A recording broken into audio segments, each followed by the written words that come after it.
কৰিছোঁ সকলোৰে ভালে আছে আৰু মোৰো খবৰ ভালেই আৰু মোৰ চেনেল মনিষা নাথৰ অন্য এটি ভ্লগলৈ আপোনালোক সকলোকে পুনৰবাৰ স্বাগতম জনাইছোঁ। আৰু ইমান দিনৰ পৰা ভাবতে দুৰ্গা পূজা নিশ্চয় ওচৰ আহি পালে। সকলোলৈকে মোৰ ফালৰ পৰা দুৰ্গা পূজাৰ বহুত শুভেচ্ছা থাকিলে। দুৰ্গা পূজা বুলি পাৰ্লাৰত গৈছে, ফেচিয়েল কৰিছে, কিন্তু মই পাৰ্লাৰত যোৱা নাই আৰু মই মানে ঘৰতে এটা ফেচিয়েল কৰিম বুলি ভাবিছোঁ আৰু ফেচিয়েলটো কেনেদৰে কৰিছোঁ সেইটো আজি আপোনালোকক দেখাম। আৰু ফেচিয়েলটো কৰাৰ কাৰণে আমাক লাগিব আলু, আৰু যিটো আলু আমাৰ সকলোৰে পাকঘৰত থাকেই, তো এই আলুৰে মই আজি ফেচিয়েলটো কৰিম। এইটো আমাৰ স্কিনৰ কাৰণে বহুত বেছিয়ে ভাল হয়। ই আমাৰ ছালখন নেচাৰেলি ক্লিন কৰে আৰু যিবিলাক ডাৰ্ক স্পট থাকে সেইবিলাক নাইকিয়া কৰে, ডেড স্কিনবিলাক ৰিমুভ কৰে আৰু বহুত বেছি সফ্ট হয়, স্মুথ হয় মুখখন, আৰু লগতে বহুত বেছি উজ্জ্বল কৰে মুখখন। আৰু ই এটা নেচাৰেল ব্লিচ হয় আলুটো। তো এই ফেচিয়েলটো কৰিলে আমাৰ মুখখন বহুত বেছি ধুনীয়া হ'ব আৰু বহুত বেছি মানে ভাল হ'ব।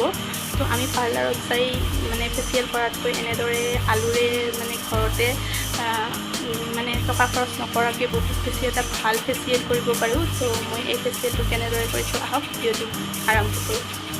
দুটা আলু ভালদৰে ধুই কেনে বাকলিখিনি এৰুৱাই লৈছোঁ আৰু এতিয়া মই এইখিনিৰে আলুখিনি ভালদৰে চুকি ল'ম। আৰু এয়া চাওক, মই আলুখিনি ৰুকি ল'লোঁ আৰু এতিয়া মই ইয়াৰ পৰা ৰসখিনি উলিয়াই ল'ম। আৰু এয়া চাওক, মই আলুৰ ৰসখিনি উলিয়াই লৈছোঁ আৰু এতিয়া মানে এই যিখিনি ফেন উঠি আছে ওপৰৰ, সেই ফেনখিনি মই আঁতৰাই ল'ম।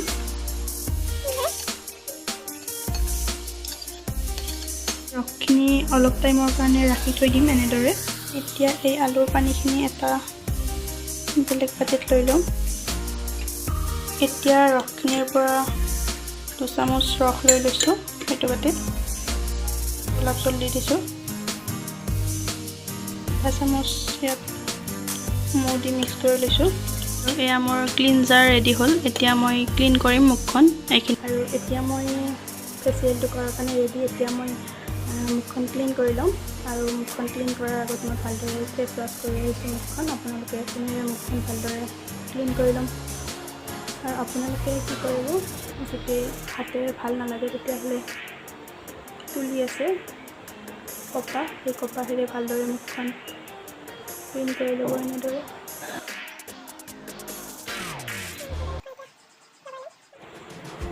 আৰু অকল মুখখনতে নকৰিব, মানে কাণ দুখন আৰু গলত চাৰিওফালে কৰিব। মানে কি হয়, কিছুমানে মুখখনত কৰে আৰু কাণত আৰু গলত নকৰে, চ' দেখিবলৈ বেলেগ হৈ যায়। ত' তাৰ কাৰণে ভালদৰে কৰি ল'ব। মই এই ভিডিঅ'টো এসপ্তাহ আগতে বনাইছিলোঁ, কিন্তু মোৰ মোবাইলত মানে এডিট কৰাৰ প্ৰব্লেমৰ কাৰণে ভিডিঅ'টো আপলোড দিব পৰা নাছিলোঁ।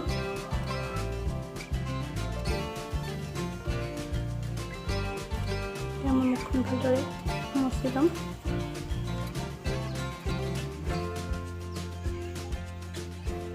মই স্ক্ৰাব কৰাৰ বাবে এইখিনি আলুৰ যিখিনি ৰস ওলোৱাৰ পিছত সিঠাখিনি আছে সেইখিনি লৈ লৈছোঁ। আৰু এতিয়া মই ইয়াৰ লগত মিক্স কৰিম এয়া 1 চামুচ চেনি। আৰু এতিয়া মই মুখখন স্ক্ৰাব কৰি ল'ম। এয়া আলু আৰু চেনিটো এটা বহুত ভাল স্ক্ৰাব হয়।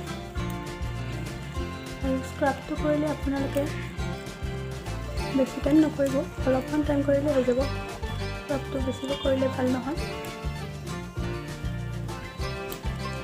এনেকৈ চাৰ্কলাৰ মোচনত কৰিব।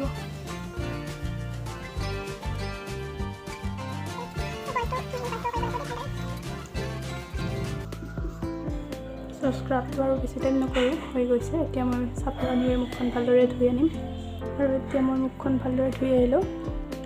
এতিয়া মই ক্ৰীমটো লগাম, ক্ৰীম বনাম। আৰু ক্ৰীম বনোৱাৰ বাবে এয়া চাব পাৰে, এইখিনি আলুৰ যিখিনি তলত মানে বগাখিনি ৰৈ গৈছিল, এয়া এইখিনি। এতিয়া এয়া 1 চামুচ এল'ভেৰা জেল লৈ লৈছোঁ আৰু লৈ লৈছোঁ মই এয়া 1 চামুচ মৌ, আৰু এইখিনি মই ভালদৰে মিক্স কৰি ল'ম। এতিয়া এয়া ক্ৰীমখিনি মোৰ ৰেডি হৈ গ'ল। এতিয়া মই ক্ৰীমটো লগাম।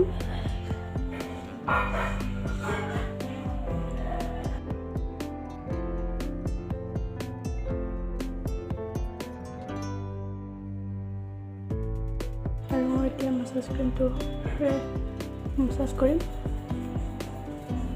আৰু মাছাজ কৰাৰ টাইমত সদায় এনেদৰে ওপৰৰ ফালে কৰিব।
এনেদৰে মানে আপোনালোকে 15 পৰা 20 মিনিটলৈকে মাছাজ কৰিব পাৰে মুখখনত।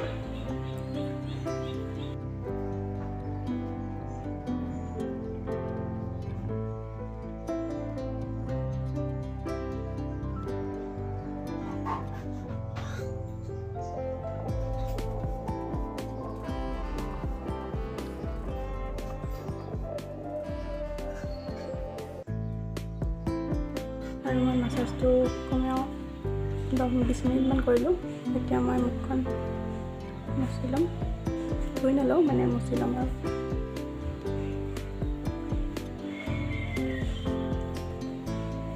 এতিয়া মই আলুৰ যিখিনি বাকী ৰস আছিল সেইখিনি গোটেইখিনি লৈ লৈছোঁ আৰু তাত মই এয়া মুলতানী মিট্টি দি দিছোঁ। আৰু মুলতানী মিট্টিটোৰ পৰিমাণ যিখিনি লাগে আৰু আপোনালোকক সেইখিনি লৈ ল'ব। অলপমান এল'ভেৰা জেল দি দিছোঁ। এইখিনি মুচি কিনে ভালদৰে এটা পেক বনাই লৈছোঁ। মুখখন ভালদৰে মুচি ল'লোঁ আৰু এতিয়া এয়া পেকটো মই মুখত লগাম। আপোনালোকে ব্ৰাছৰ সহায়ত পেকটো লগাব পাৰে আৰু মই মানে মোৰ লগত ব্ৰাছ নাই, চ' এয়া যে ব্ৰাছ আছে মোৰ নিজৰ, এই নিজৰ ব্ৰাছেৰে লগাম।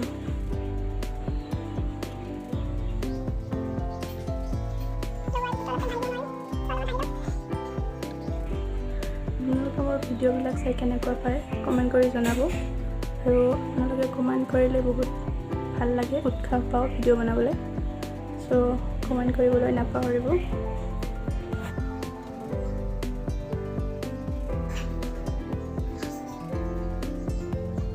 চ' ঘৰতে এনেদৰে ইমান ভাল এটা ফেচিয়েল যদি ঘৰতে কৰিব পাৰি ত' আমি পাৰ্লাৰলৈ কিয় যাওঁ ন। আৰু চকুৰ এইখিনি অংশত নলগাব।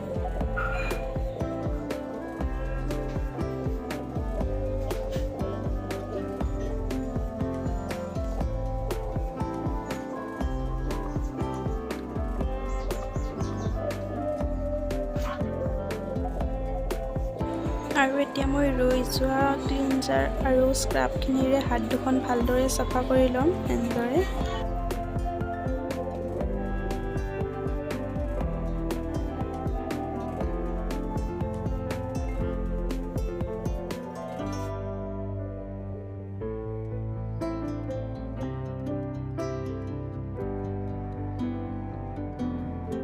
আৰু যেতিয়া পেকটো অলপ শুকাইছে তেতিয়া মই মুখখনত ভালদৰে পানী মাৰি ল'ম। আৰু আপোনালোকৰ যদি স্প্ৰে বটল আছে স্প্ৰে বটলেৰে এনেদৰে পানী মাৰি ল'বা।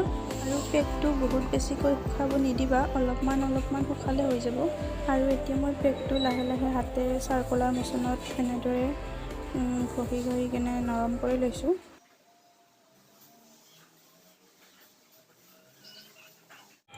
আৰু এতিয়া মই মুখখন ধুই আহিলোঁ, চাফা পানীৰে ভালদৰে ধুই আহিলোঁ। আৰু দেখিছেনে কিমান ধুনীয়া লাগিছে। আৰু ফেচিয়েলটো কৰাৰ পিছত মুখখন ইমান বেছি ভাল লাগিব, ইমান চাফা অনুভৱ হ'ব। আপোনালোকেও কৰি চাব, বহুত ভাল পাব, বহুত ভাল ফল পাব। সপ্তাহত কমচে কম এবাৰ কৰিব ট্ৰাই কৰিব। আৰু এনেকুৱা সপ্তাহত কৰি থাকিলে মানে যিটো মুখৰ দাগ থাকে আৰু এই দাগবিলাক গুচি যাব আপোনালোকৰ। কিমান ভাল লাগিছে চাওক। আৰু মুখখন ভালদৰে মুচি কিনে আপোনালোকৰ মুখত এটা মইশ্চাৰাইজাৰ লগাব। আৰু মই এল'ভেৰা জেলটো লগাইছোঁ। যদি মোৰ ভিডিঅ'টো চাই ভাল পালে তেতিয়াহ'লে লাইক কমেণ্ট শ্বেয়াৰ কৰি দিব। আৰু যিসকলে মোৰ চেনেলটোলৈ নতুনকৈ আহিছে তেওঁলোকে ছাবস্ক্ৰাইব কৰি বেল আইকনটো প্ৰেছ কৰি দিব। ধন্যবাদ।